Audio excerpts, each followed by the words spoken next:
الحمد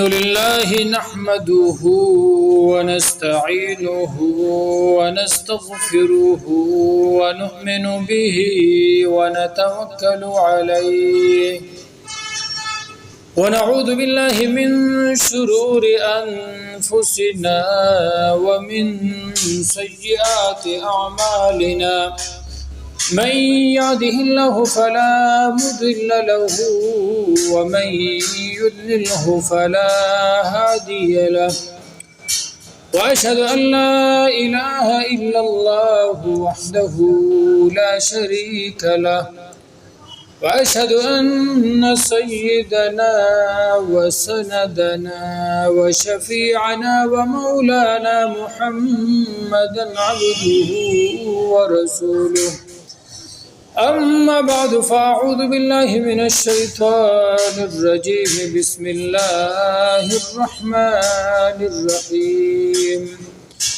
قال الله تبارك وتعالى في القرآن المجيد والفرقان الحميد لقد كان لكم في رسول الله أسوة حسنة وعن أبي هريرة رضي الله عنه قال النبي صلى الله عليه وسلم فضلت على الأنبياء بست أوتيت جوامع الكلم ونصرت بالرعب وأحلت لي الغنائم وجعلت لي الأرض مسجدا وطهورا وأرسلت إلى الخلق كافة وختم بي النبيون صدق الله العظيم وصدق رسوله النبي الكريم ونحن على ذلك لمن الشاهدين والشاكرين والحمد لله رب العالمين.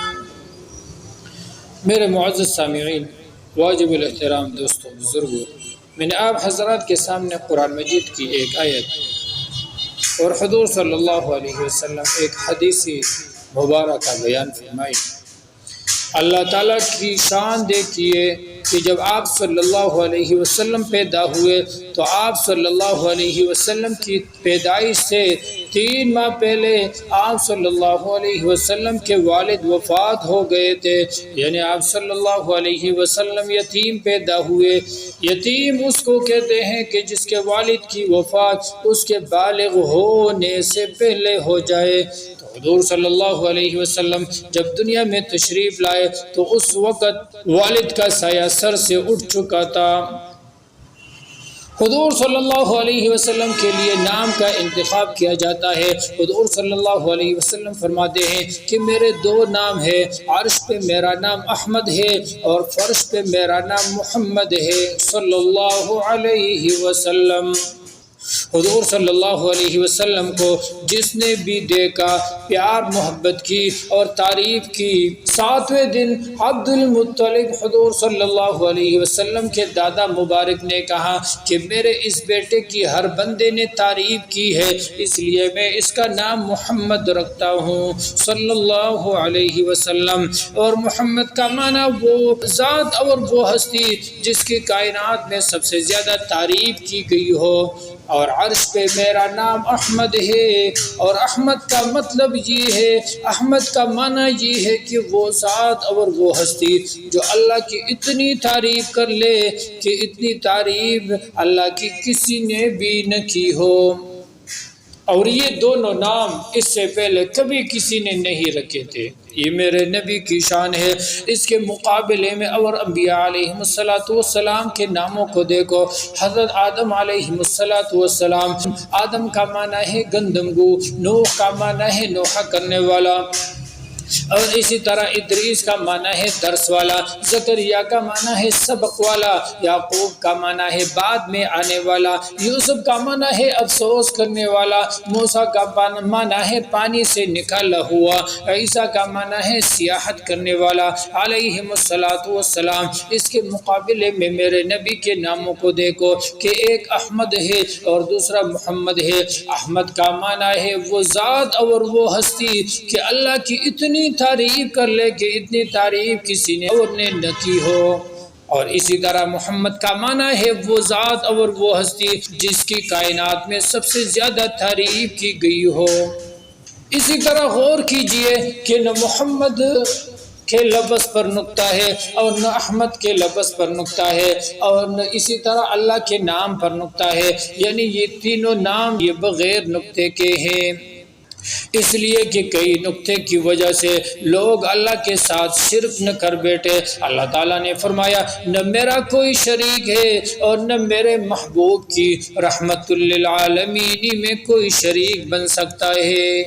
اسی طرح غور کیجئے جب ہم لوگ نماز پڑھتے ہیں تو نماز کے ارکان کے ادا کرتے ہوئے تو ان ارکان کے ادا کرنے سے حضور صلی اللہ علیہ وسلم کے نام کی حروف بن جاتے ہیں۔ جب ہم قیام میں ہوتے ہیں تو الف کی شکل بنتی ہے، اور جب ہم رکوع میں چلے جاتے ہیں تو رکوع میں ہا کی شکل بنتی ہے، سجدے میں میم کی شکل بنتی ہے، اور جب اتحیات و قاعدے پر بیٹھتے ہیں تو اس وقت دال کی شکل بنتی ہے۔ تو ہماری نماز مکمل ہو جاتی ہے اور ہمارے جسم سے اللہ کے محبوب کے نام کا لفظ مکمل ہو جاتا ہے، تو اللہ تعالیٰ اس نماز کو قبول فرما دیتے ہیں۔ اسی طرح لفظ محمد صلی اللہ علیہ وسلم پر غور کرو کہ محبت کے لفظ میں ہونٹ 2 مرتبہ ملتے ہیں، اور اس طرح محمد صلی اللہ علیہ وسلم کے لفظ میں بھی ہونٹ 2 مرتبہ ملتے ہیں۔ مطلب یہ ہے کہ جو آدمی حضور صلی اللہ علیہ وسلم کی تعلیمات پر چلے گا، تعلیمات پر عمل کرے گا، اللہ تعالیٰ اس کو محبت والی زندگی عطا فرما دیں گے۔ یہ میرے نبی کی شان ہے۔ اس طرح دائی حلیمہ کے قبیلے کا انتخاب کیا جاتا ہے۔ قبیلے تو اور بھی بڑے تھے، قبیلے تو اور بھی بہت زیادہ تھے، لیکن اللہ تعالیٰ نے حضور صلی اللہ علیہ وسلم کے پرورش کے لیے وہ قبیلہ منتخب کیا کہ جس کو بنو سعد کہتے ہیں، اور یہ طائف کے قریب ایک گاؤں میں رہتے تھے، اور یہ بنو سعد کا قبیلہ مکہ مکرمہ سے 170 کلومیٹر دور تھا۔ عربی میں سعد کا معنی نیک بخت، اور اسی طرح دایا حلیمہ کا معنی ہے بردباری والی، حلم والی، صبر کرنے والی۔ تو حضور صلی اللہ علیہ وسلم کی پرورش اس عورت نے کی جو نیک بخت، حلم والی، بردباری والی اور صبر کرنے والی تھی، تاکہ میرے نبی کو ڈانٹے نہیں۔ اسی طرح حضور صلی اللہ علیہ وسلم کی پیدائش کے چند دنوں بعد بنو سعد کے قبیلے سے 10 عورتیں مکہ مکرمہ آئی تاکہ وہ اپنی اپنی گود میں بچہ لے کر جائے، بچے پالے گی تو اس کے والد سے انعام پائے گی۔ اس 10 عورتوں میں سے ایک عورت کا نام حلیمہ سعدیہ تھا۔ ان کے پاس ایک اونٹنی تھی اور ایک گدی تھی۔ گدی کے اوپر سامان سفر تھا اور اونٹ کے اوپر میاں بی بی یعنی حلیمہ اور اس کے شوہر بیٹھے ہوئے تھے، لیکن اونٹ اتنی کمزور اور لاغر تھی، اسی وجہ سے وہ 9 عورتیں آگے نکل گئی اور حلیمہ پیچھے رہ گئی۔ 2-3 مرتبہ ان عورتوں نے رک کر حلیمہ کے آنے کا انتظار کیا۔ بعد میں انہوں نے کہا کہ تمہاری وجہ سے سفر میں بہت دیر ہو رہی ہے، اس لیے ہمیں اجازت دے کہ ہم چلی جائیں اور آپ بعد میں آ جانا۔ تو حلیمہ نے اجازت دے کر وہ عورتیں مکہ مکرمہ آئی اور اپنے لیے امیر باپوں کے بیٹوں کو گود میں لے لیا تاکہ اس کے باپ سے زیادہ انعام حاصل کر سکے۔ لیکن ان 9 عورتوں میں سے کوئی بھی عورت حضور صلی اللہ علیہ وسلم کے لیے راضی نہ ہوئی، اس لیے کہ جب یہ عورتیں آتی تھی تو سب سے پہلے حضور صلی اللہ علیہ وسلم کے والد کے بارے میں پوچھتی تھی کہ اس کے والد کہاں ہیں، اور جب پتہ چلتا تھا کہ اس کا والد فوت ہو چکے ہیں اور یہ بچہ یتیم ہے تو عورتیں واپس چلی جاتی تھی۔ آنے والی عورتیں جب واپس چلی جاتی تو بی بی آمنہ کے دل پر ایک زخم لگا کر جاتی، اس لیے بی بی آمنہ کا غم بڑھ گیا اور عبداللہ کی یاد ستانے لگی کہ کاش کہ آج میرا شوہر حضرت عبداللہ حضور صلی اللہ علیہ وسلم کے والد گرامی زندہ ہوتے تو اپنے بچے کے لیے اچھے کپڑے لاتے، کھلونے لاتے اور اس کو سیر پر لے کے جاتے۔ لیکن بی بی آمنہ کو کیا پتہ تھا کہ یہ وہ ہستی ہے جن کے لیے اللہ تعالیٰ آسمان کے چاند کو کھلونا بنا دیں گے، یہ وہ ہستی ہے جن کو سیر کروانے کے لیے اللہ تعالیٰ ان کو عرش پر بلائیں گے، یہ وہ ہستی ہے جن کو اللہ تعالیٰ دنیا کے اندر شاہی مقام عطا فرما دیں گے۔ حلیمہ سعدیہ جب مکہ آئی تو ان کو پتہ چلا کہ ایک یتیم بچے کے علاوہ اور کوئی بچہ نہیں ہے۔ حلیمہ کے دل میں یہ بات آئی کہ میں دیکھو تو صحیح کہ یہ بچہ ہے کیسا۔ چنانچہ روایات میں آتا ہے کہ حضور صلی اللہ علیہ وسلم سوئے ہوئے تھے اور اس وقت اوپر چادر اڑائی گئی تھی۔ بی بی حلیمہ نے جیسے ہی چادر اتار دی تو بچے نے یعنی میرے آقا صلی اللہ علیہ وسلم نے آنکھیں کھول لی اور حلیمہ کو دیکھ کر مسکرایا۔ سبحان اللہ، مسکراہٹ میں اتنی جاذبیت اور اتنی کشش تھی کہ بی بی حلیمہ اپنا دل دے بیٹھی۔ چنانچہ اپنے شوہر سے کہنے لگی کہ اگرچہ ہمیں اس بچے کا انعام تو زیادہ نہیں ملے گا اس لیے کہ یتیم ہے، لیکن ہمارے لیے اس بچے کی مسکراہٹ کافی ہے۔ حلیمہ سعدیہ نے بچے کو اٹھا کر سینے سے لگایا اور بہت خوش ہوئی اور کہنے لگی کہ میں نے اتنا خوبصورت بچہ کبھی دیہاتوں میں نہیں دیکھا ہے۔ بی بی آمنہ نے جواب دیا، اے حلیمہ تم تو گاؤں کی رہنے والی ہو، تم نے کیا بچے دیکھے ہوں گے؟ میں تو مدینہ میں بھی رہی ہوں اور مکہ میں بھی رہ رہی ہوں، میں تو شہروں کی رہنے والی ہوں، میں نے شہروں میں اتنا خوبصورت بچہ کبھی نہیں دیکھا ہے۔ عبد المطلب حضور صلی اللہ علیہ وسلم کے دادا مبارک وہاں کھڑے تھے، کہنے لگے کہ حلیمہ تم تو دیہاتوں کی رہنے والی ہو، آمنہ تم تو شہروں کے رہنے والی ہو، تم نے شہروں میں اور دیہاتوں میں اتنا خوبصورت بچہ نہیں دیکھا ہے، میں تو ملکوں کا سفر کر کے آیا ہوں، میں نے ملکوں میں اتنا خوبصورت بچہ نہیں دیکھا ہے۔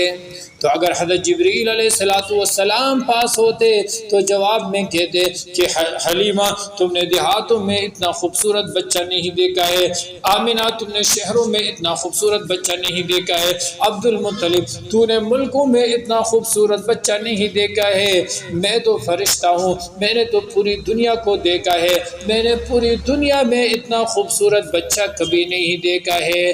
تصور کرو اگر اللہ فرماتے تو یوں فرماتے کہ حلیمہ تو نے بستیوں میں گاؤں میں اتنا خوبصورت بچہ نہیں دیکھا، اور بی بی آمنہ تم نے شہروں میں اتنا خوبصورت بچہ نہیں دیکھا ہے، اور اسی طرح عبد المطلب تو نے ملکوں میں اتنا خوبصورت بچہ نہیں دیکھا ہے، اور جبریل تو نے پوری دنیا میں اتنا خوبصورت بچہ نہیں دیکھا ہے۔ میں تو خالق ہوں، مخلوقات کو پیدا کرنے والا ہوں، میں نے اتنا خوبصورت بچہ بنایا بھی نہیں ہے، اتنا خوبصورت بچہ میں نے کبھی پیدا ہی نہیں کیا ہے، میں نے پوری مخلوقات میں اتنا خوبصورت بچہ نہیں دیکھا ہے۔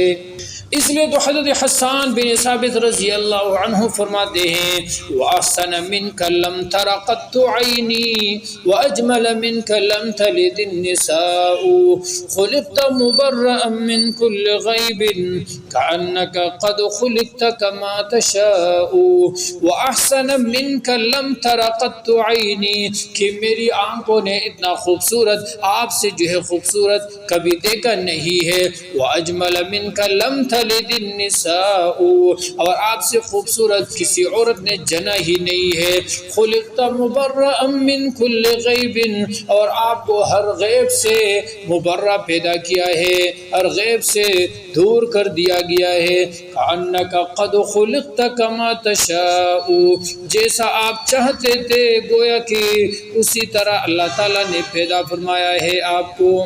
اب حلیمہ بچہ لینے کے لیے تیار ہے اور آمنہ بچہ دینے کے لیے تیار ہے۔ یہ میرے نبی کی شان ہے کہ اللہ تعالیٰ نے حضور صلی اللہ علیہ وسلم کو کن عورتوں کے ہاتھوں میں دیا تھا۔ ماں بی آمنہ کو بنایا یعنی امانت کی حفاظت کرنے والی، اور پرورش کرنے کے لیے حلیمہ کو بنایا، اور حلیمہ کا معنی ہے حلم والی، بردباری والی اور صبر کرنے والی۔ اگر پرورش کرنے والی عورت میں حلم اور بردباری نہ ہو تو وہ بات بات پر بچے کو ڈانٹتی رہتی ہے، اس موقع پر بی بی آمنہ نے اپنے بچے کو دعائیں دے کر رخصت کیا، اور یہ اللہ کا دستور ہے کہ جب بھی کوئی ماں اپنی بچے کو دعائیں دے کر رخصت کرتی ہے تو وہ بچہ کامیاب ہو جاتا ہے۔ جیسے حضرت ابراہیم علیہ السلام نے بی بی ہاجرہ سے فرمایا کہ بچے کو تیار کرو، کسی بڑے سے ملنا ہے۔ بی بی ہاجرہ نے بچے کو نہلایا، اچھے کپڑے پہنایا اور حضرت ابراہیم علیہ السلام کے ساتھ روانہ کرتی ہے اور دعائیں دیتی ہے۔ تو بچہ جب چلا تھا اسماعیل تھا، اور جب لوٹ کر واپس آیا تو اسماعیل سے ذبیح اللہ بن چکا تھا۔ اسی طرح حضرت موسیٰ علیہ السلام کی والدہ کو دیکھو کہ حضرت موسیٰ علیہ السلام کو نہلا دہلا کے اسی طرح دعاؤں کے ساتھ صندوق میں ڈال کر دریا میں ڈال دیا۔ تو جب چلے تھے تو موسیٰ تھے، اور جب لوٹ کر واپس آئے تو کلیم اللہ بن گئے تھے۔ اسی طرح شیبہ حضور صلی اللہ علیہ وسلم کے دادا عبد المطلب کو دیکھو کہ مدینہ سے اس کی ماں نے اس کو رخصت کیا دعاؤں کے ساتھ۔ اس وقت شیبہ تھا، جب مکہ میں آیا تو عبد المطلب بن گیا، اور پھر بعد میں اللہ تعالیٰ نے عبد المطلب سے والی بیت اللہ بنایا۔ تو کوئی اسماعیل سے ذبیح اللہ بنا، اور کوئی موسیٰ سے کلیم اللہ بنا، اور کوئی والی بیت اللہ بنا۔ اسی طرح حضور صلی اللہ علیہ وسلم کو بھی اپنی ماں نے دعاؤں کے ساتھ رخصت کیا۔ تو ایک وقت آیا کہ اس بچے کو اللہ تعالیٰ نے محمد الرسول اللہ بنایا گیا۔ تو والدین کی خدمت کرنی چاہیے اور ان کی خیال رکھو، اور اس طرح ان کی دعائیں لو۔ ایک مرتبہ حضور صلی اللہ علیہ وسلم کے پاس ایک صحابی آیا اور کہنے لگا کہ اے اللہ کے رسول، مجھ سے بہت بڑا گناہ ہو گیا ہے۔ تو حضور صلی اللہ علیہ وسلم نے پوچھا کہ کیا آپ کی ماں زندہ ہے؟ جواب دیا کہ ہاں میری ماں زندہ ہے۔ تو حضور صلی اللہ علیہ وسلم نے فرمایا کہ اپنی والدہ سے دعا کرو، والدہ کی دعا کے ذریعے اللہ تعالیٰ تیرے گناہوں کو بھی معاف فرما دیں گے۔ حلیمہ نے بچے کو اٹھایا اور سینے سے لگایا اور شوہر کے پاس آ گئی۔ شوہر نے پوچھا کہ اس بچے کا والد کیا کرتا ہے؟ حلیمہ نے جواب دیا کہ والد تو فوت ہو گیا ہے اور والدہ زندہ ہے۔ تو شوہر نے حلیمہ سے کہا کہ عسى اللہ ان یجعل لنا فیہ برکہ، امید ہے کہ اللہ تعالی ہمارے لیے اس بچے میں برکت ڈال دیں گے۔ بچے کو لے کر حلیمہ اور حلیمہ کے شوہر جانے کے لیے تیار ہے۔ حلیمہ کو اونٹ پر بٹھایا اور گود میں بچہ تھا، اور آگے خود بیٹے سواری کو اٹھانے کے لیے، لیکن سواری اٹھی نہیں۔ کوشش کرنے کے باوجود جب نہیں اٹھی تو خود نیچے اترے، اور جیسے نیچے اترے تو سواری چلنے کے لیے تیار تھی۔ پھر اونٹ کو بٹھایا اور خود بیٹھ گیا، پھر سواری اٹھی نہیں، اور جیسے جو ہے 3-4 مرتبہ کوشش کرنے کے باوجود جب سواری نہیں اٹھ رہی تھی تو حلیمہ نے کہا کہ تم پیچھے بیٹھ جاؤ اور ہمیں آگے بٹھا دو۔ جیسے حلیمہ بیٹھ گئی اور گود میں حضور صلی اللہ علیہ وسلم تھے، اور اسی طرح حلیمہ کا شوہر پیچھے بیٹھ گیا تو سواری چلنے کے لیے تیار ہو گئی۔ یہ میرے نبی کی شان ہے، سبحان اللہ۔ اور جب سواری چلی تو ایسی چلی کہ بنو سعد قبیلے کے وہ جو 9 عورتیں تھی جو حلیمہ سے پہلے نکل چکی تھی، وہ راستے میں رہ کر یہ آگے نکل گئی۔ عورتوں نے جب حلیمہ کو دیکھا تو بڑی حیران ہو گئی اور پوچھا کہ کیا تم نے سواری کو بدل دیا ہے؟ حلیمہ نے مسکرا کر دیکھا اور جواب دیا کہ میں نے سواری کو نہیں بدلی ہے، بلکہ میری سواری کا سوار بدل گیا ہے۔ یہ میرے نبی کی شان ہے، سبحان اللہ۔ حدیث میں آتا ہے کہ جب حضور صلی اللہ علیہ وسلم بنو سعد کے قبیلے پہنچے تو بنو سعد کے قبیلے کے ہر گھر سے پھولوں کی خوشبو آ رہی تھی، مطلب یہ ہے کہ پوری بستی سے خوشبو آ رہی تھی۔ اسی طرح حلیمہ کی بکریاں خشک تھی، اور جب حضور صلی اللہ علیہ وسلم حلیمہ کے گھر آئے تو بکریوں کے تھن دودھ سے بھرے ہوئے تھے۔ دودھ نکالنا شروع کیا اور گھر کے سارے برتن دودھ سے بھر گئے۔ حلیمہ کے شوہر نے کہا کہ حلیمہ، اس بچے میں بڑی برکتیں ہیں، اسی طرح حلیمہ کی پرورش میں ایک اور بچہ بھی تھا۔ حلیمہ نے جب پہلی مرتبہ حضور صلی اللہ علیہ وسلم کو جس طرف سے دودھ پلایا تو حضور صلی اللہ علیہ وسلم اسی طرف سے دودھ پیتا تھا، دوسری طرف سے دودھ نہیں پیتا تھا۔ چنانچہ دو بچوں کے درمیان تقسیم ہو گئی کہ ایک طرف سے ایک بچہ دودھ پیتا تھا اور دوسری طرف سے دوسرا بچہ دودھ پیتا تھا۔ اللہ تعالیٰ یہ بتانا چاہتا ہے کہ بعد میں میرے نبی پر کوئی یہ الزام نہ لگائے کہ بچپن میں یہ اپنے دودھ شریک بھائی کے حصے کا دودھ پیا کرتا تھا۔ حضور صلی اللہ علیہ وسلم 4 سال تک حلیمہ سعدیہ کے گھر میں رہے۔ ان 4 سالوں میں 1-2 واقعے عجیب پیش کرتا ہوں، سنو۔ حلیمہ کی بیٹی تھی شیبہ، جوان تھی اور بکریاں چرایا کرتی تھی۔ ایک دن انہوں نے کہا کہ میں اکیلا بکری چراتی ہوں، بہت مشکل ہے، تک جاتی ہوں، میرے ساتھ میرا بھائی بھی جائے۔ تو حلیمہ نے کہا بھائی کو سنبھالنا اور بکریوں کو چرانا یہ تو اور بھی مشکل ہو جائے گی۔ شیبہ نے جواب دیا کہ نہیں، بلکہ ایک مرتبہ میرے ساتھ میرا بھائی بھی گیا تھا تو میں نے چند باتیں دیکھی تھی۔ پہلی بات، جتنی دیر میں باہر رہی تو بادل میرے اوپر سایہ کرتا رہا۔ دوسری بات کہ 1-2 راہبوں نے میرے بھائی کو دیکھ کر بہت تعریفیں کی اور کہا کہ یہ بچہ بڑا برکت والا اور بڑا مبارک بچہ ہے۔ تیسری بات کہ میں بھائی کو گود میں لے کر بیٹھ گئی، بکریاں جلدی جلدی خود چرنے لگی اور میرے پاس آ گئی اور میرے بھائی کو دیکھنے لگی۔ میں بھی اپنے بھائی کا چہرہ دیکھتی رہی اور میری بکریاں بھی میرے بھائی کا چہرہ دیکھتی رہی۔ اللہ اکبر۔ حلیمہ سعدیہ فرماتی ہے کہ ایک مرتبہ حضور صلی اللہ علیہ وسلم میرے گود میں تھے اور ساتھ ایک دوسری عورت بھی کھڑی تھی۔ ان کے پاس ایک برتن تھا جس میں پانی تھا۔ غلطی سے حضور صلی اللہ علیہ وسلم کے ہاتھ مبارک اس میں چلا گیا اور جب اس نے وہ پانی اپنے ایک بیمار کو پلایا تو اس کی بیماری ٹھیک ہو گئی۔ اس دن سے لائن بن گئی، بیمار اپنا پانی اپنے اوپر دم کرانے کے لیے برتن میں لاتے اماں حلیمہ کے گھر میں اور حضور صلی اللہ علیہ وسلم کے ہاتھ مبارک اس میں ڈبویا جاتا اور وہ پلا دیا جاتا اور بیماروں کو صحت مل جاتی۔ یہ معاملہ یوں چلتا گیا، ایک عرصہ گزرا۔ حضور صلی اللہ علیہ وسلم حضرت حلیمہ سعدیہ رضی اللہ عنہا کے گھر 4 سال تک رہے اور یہ معاملہ 2.25 سال سے پہلے ہے کہ جب حضور صلی اللہ علیہ وسلم 2.25 سال کے ہو گئے تو اس وقت شق صدر کا معاملہ پیش آیا۔ حضرت حلیمہ فرماتی ہیں کہ میں ڈر گئی اور حضور صلی اللہ علیہ وسلم کو بی بی آمنہ کے پاس لے آئی کہ اسی طرح کچھ بندے آئے اور انہوں نے حضور صلی اللہ علیہ وسلم کا سینہ مبارک کھولا اور اس کے سینے کو دھویا، تو اس لیے میں آپ کی امانت آپ کے حوالہ کرنے آئی ہوں۔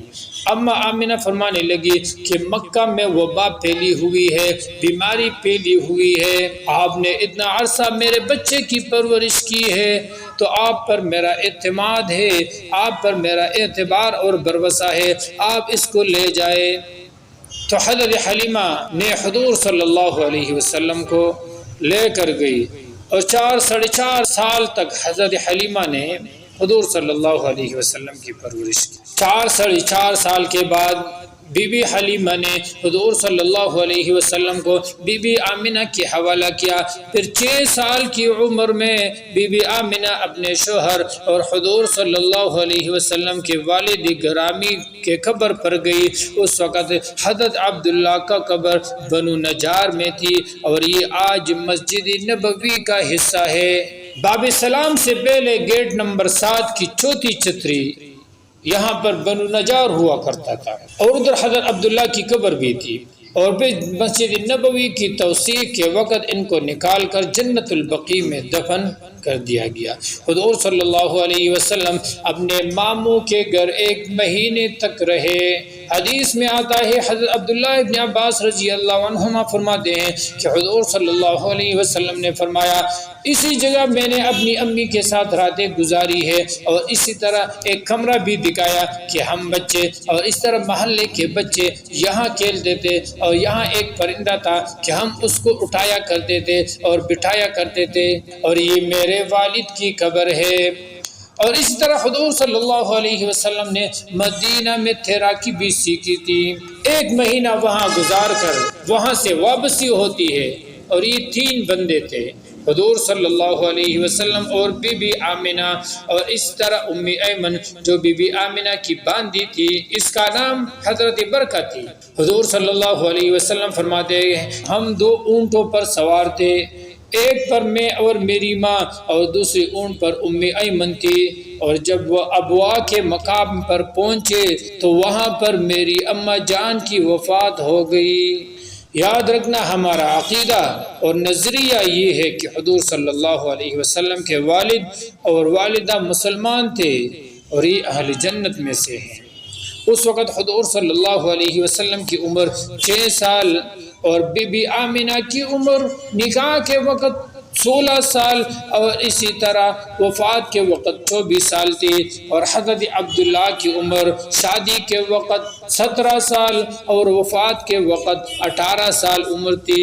اس لیے فرماتے ہیں کہ بچپن میں شادیوں کو رواج دو تاکہ نکاح عام ہو جائے اور زنا ختم ہو جائے۔ وہاں سے حضور صلی اللہ علیہ وسلم ام ایمن کے ساتھ واپس آئے، پھر حضور صلی اللہ علیہ وسلم کی پرورش حضرت عبد المطلب نے کی، اور جب عمر مبارک 8 سال ہوئی، حضرت عبد المطلب جو حضور صلی اللہ علیہ وسلم کے دادا تھے وفات ہو گئے، تو پھر ابو طالب جو حضور صلی اللہ علیہ وسلم کے چچا اور اس طرح حضرت علی المرتضیٰ رضی اللہ عنہ کے والد گرامی ہیں، حضور صلی اللہ علیہ وسلم کی پرورش کی، شفقت کی انتہا، پیار کی انتہا، محبت کی انتہا، حفاظت کی انتہا، یہاں تک کہ وہ حضور صلی اللہ علیہ وسلم پر اپنی جان لٹاتے تھے۔ جب تک ابو طالب اس دنیا میں موجود رہے تو مشرکین مکہ میں یہ جرت نہیں تھی کہ وہ کل عام حضور صلی اللہ علیہ وسلم کے ساتھ دشمنی کرے اور حضور صلی اللہ علیہ وسلم کو اذیت دے۔ ایک مرتبہ مشرکین مکہ ابو طالب کے پاس آئے اور کہا کہ آپ اپنے بھتیجے سے ہماری ڈیل، ہماری گٹھ جوڑ کرا دیجئے۔ تو ابو طالب نے پوچھا کہ کس چیز کی ڈیل؟ کہا کہ ہم 1 سال اس کے رب کی عبادت کریں گے، یہ 1 سال ہمارے بتوں کو کچھ نہیں کہے گا، پھر اگلے سال یہ ہمارے بتوں کی عبادت کرے گا اور ہم اس کے رب کے خلاف نہیں بولیں گے، اس کے بدلے میں ہم اس کو خوبصورت لڑکی بھی دیں گے، اور اگر دولت چاہیے پاؤں میں ڈھیر لگانے کے لیے تیار ہے، اور اس طرح اگر حکومت چاہیے تو تاج سلطانی اس کے سر پر سجانے کے لیے تیار ہے۔ ابو طالب یہ شرط لے کر بھتیجے کے پاس آئے تھے۔ حضور صلی اللہ علیہ وسلم نے بڑے احترام اور ادب سے اپنے چچا کو کہا تھا، یا عمی لو وضع الشمس علی یمینی والقمر علی یساری علی ان اترک هذا الامر ما ترکتہ۔ یہ تو دنیا کے پیسوں کی لالچ ہے، دنیا کی لڑکی کی لالچ ہے، دنیا کی بچائی کی لالچ ہے، یہ دنیا چھوڑو، زمینیں چھوڑو، اگر یہ لوگ میرے دائیں ہاتھ پر سورج کو رکھ دے، بائیں ہاتھ پر چاند کو رکھ دے اور یہ کہے کہ تمہارے ہے، تم اس کے مالک ہو، یہ تو کر نہیں سکتے ہیں، لیکن اگر اس طرح کر لے تو میں سورج اور چاند کو زمین پر دے ماروں گا۔ اگر شرط یہ ہو کہ میں اسلام چھوڑ دوں، اگر شرط یہ ہو کہ میں توحید چھوڑ دوں، شرط یہ ہو کہ میں اسلام چھوڑ دوں، شرط یہ ہو کہ میں دین کی دعوت چھوڑ دوں، مذہب الہی چھوڑ دوں، اللہ کی طرف بلانا چھوڑ دوں، تو میں اس چاند اور سورج کو زمین پر دے ماروں گا، لیکن شریعت کو نہیں چھوڑوں گا۔ یہ سیرت محمد مصطفیٰ صلی اللہ علیہ وسلم ہے۔ اس طرح 12 ربیع اول کے بارے میں علماء کا اتفاق ہے اس بات پر کہ 12 ربیع اول حضور صلی اللہ علیہ وسلم کے